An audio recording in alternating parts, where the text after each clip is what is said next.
beheaded.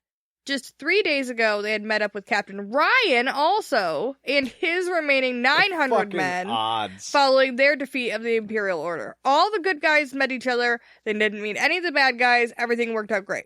Also, it's like super easy, apparently, to escape from the people who are holding people in Aydindril. Like, Kaylin got away. Cirilla was captured during her beheading.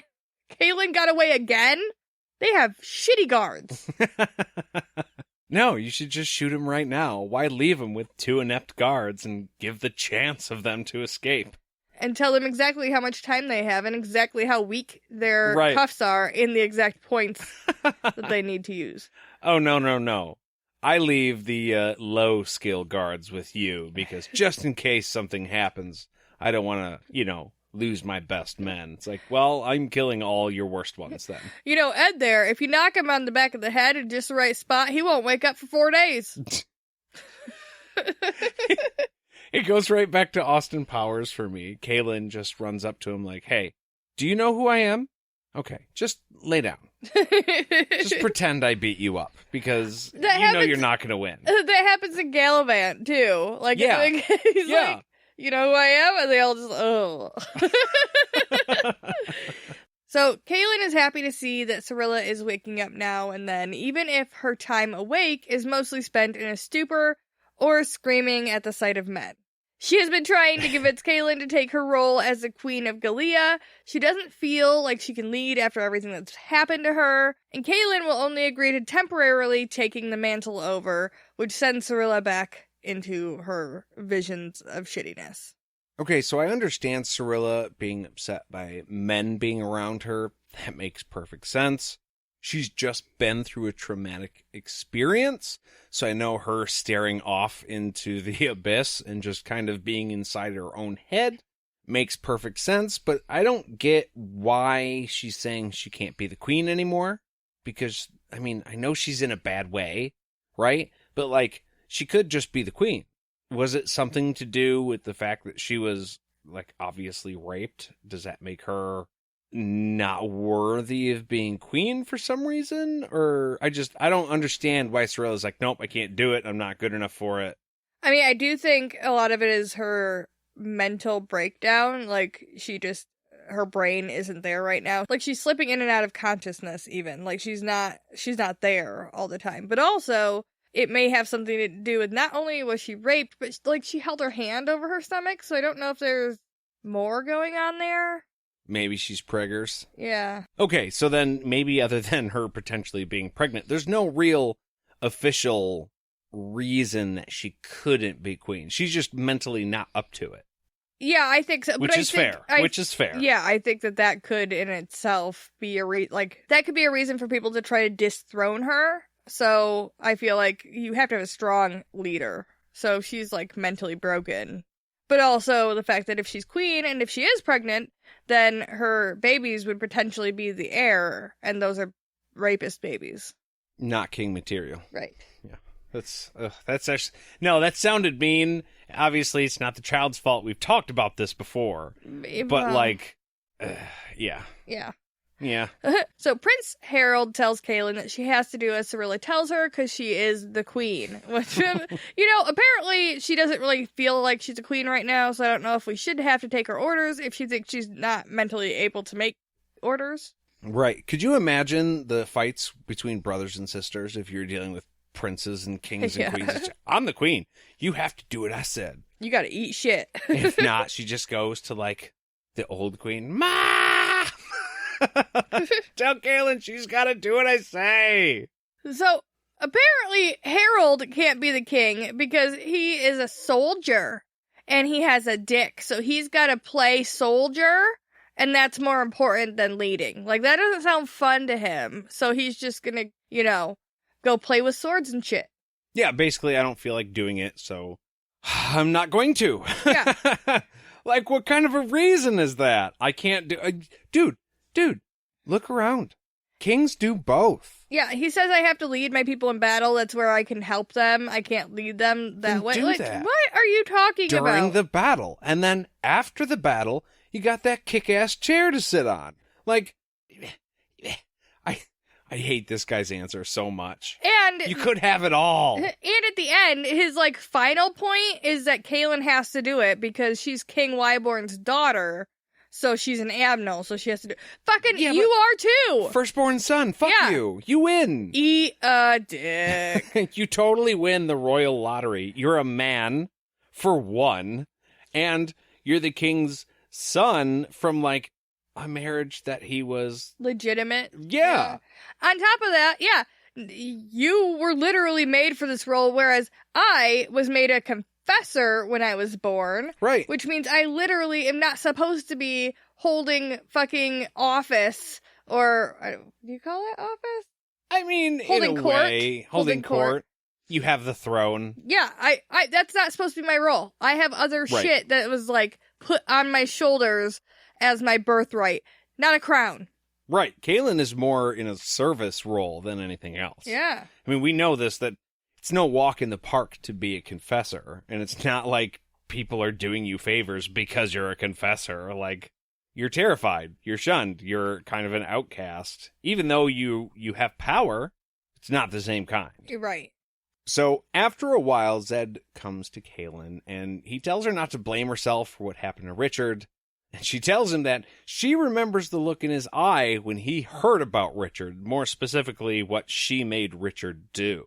And Zed explains to her again, this has happened before. Yeah. That he explains to her that he's sorry for what he did, the anger needed to be allowed to violently erupt, and, to get his power back, and that she needed to believe that she would die for the death spell to work. So basically, sorry about that. I had to make it real, and there's nothing I could have done. Like, how much do you want to bet? Because I would almost put money. I'm saying almost because I'm not actually going to put any money. That Terry wrote out Zed, having this violent emotional reaction, kicking the shit out of Kaelin, and then reread the chapter a day later and went, maybe that was a lot. And Zed kind of overdid it. Better give him a reason. Yeah, why don't we just write this off as, had to do it. Magic told me to. Yeah. Because, fuck, man, that was a lot. It was a lot, and it definitely feels like, I appreciate that there was a reason. He didn't just do it for no reason, and he's, like, That's super sorry.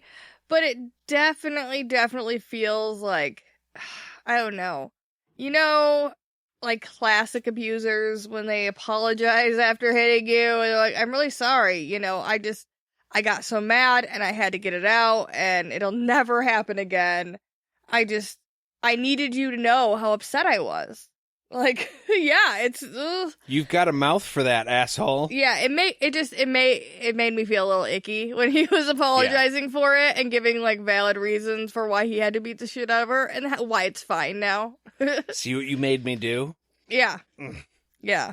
I mean, I know that's not what it is. Like, Zed's a good dude, it's not and that, he but... doesn't generally do that. But it felt real close. Still, like, I consider myself not to be a good dude. I've never put hands on you in that way. Like, there's just a fucking line. And I know the whole point of what happened with Zed is that he had to completely lose his shit emotionally. Yeah. He had to be unleashed. And that's the only reason it happened. But I don't know. That was supposed to illustrate how unleashed he was, that he would never do that normally. Well, that's the thing. I feel like if you wouldn't do that normally, and I'm not trying to pass judgment on Zed, but like, if you wouldn't do that normally, and then you got super, super, super pissed off, there's a good chance you still wouldn't do that. Yeah. Like, not under those exact circumstances. He is still alive. He could potentially still save the world, everything like that. But if putting your hands on somebody doesn't occur to you, more specifically a woman in exactly Kaelin's position, then when you lose your shit, your mind comes back because your magic comes back and you know all of it. Like, wouldn't you stop? I guess that was the other thing, is that he doesn't go to blackout rage point, okay? He is fully aware of who he is and what he's doing the entire time it's happening. So, although he needed to have a violent outburst, again, I still maintain he could have punched a fucking wall and broken his hand, and, like, it could have been a violent outburst, and he didn't have to choose to take it out on a kid, because that was a choice. It it wasn't blackout rage to where he didn't know what he was doing. He knew what he was doing. Right. Blow off some wizard's fire or do literally anything else. You could probably, if you got pissed off enough, because we know things crack when wizards are angry, he probably could have put a crack in the moon if he was that upset.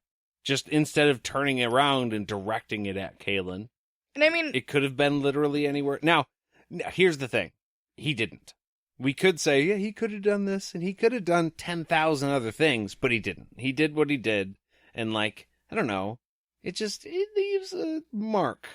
Yeah, well... Quite literally, apparently, the only reason is that he had to make her believe that she was going to die because of the death spell, or it wouldn't work. Like, if she didn't believe it, it wouldn't have worked. But I do feel like you could have convinced her she was going to die, even if you weren't beating her. But, yeah, I see...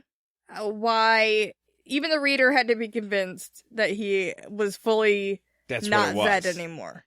Kaylin, quote unquote, the reader, had to be convinced that Kaylin was gonna die. And, I mean, we were. Yeah.